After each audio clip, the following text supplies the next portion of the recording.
كتير قوي بتسأل على ماري عمانويل، المطران ماري عمانويل.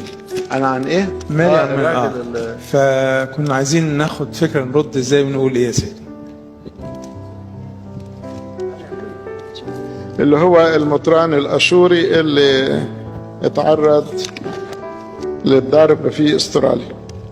طبعا احنا نصلي من اجل شفائه لو كان اصيب باي حاجة، وطبعا نتعاطف مع اي انسان بيتضرب حتى لو كان ملحد، لكن نبقى فاهمين ان هو بينتمي لكنيسة اشورية، والاشورية دي معناها يؤمنوا ان نسطور قديس، وبيلعنوا البابا كيرلس الكبير في صلواته، ويكرهوا اسم ديوسكورس واسم ساويروس، وكرولس الكبير بالذات بيعتبروه عدوهم يعني.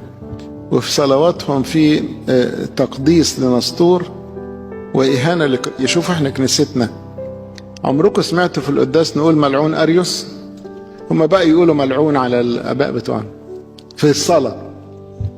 يعني احنا حتى الهراطقة ما بنجيبش سيرتهم. يعني هو عندهم في الليتورجية، احنا عندنا في الليتورجية نقول بركة القديسين فلان وفلان اللي هم الأرثوذكس.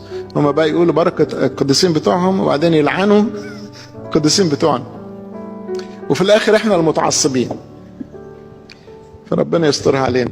شكرا.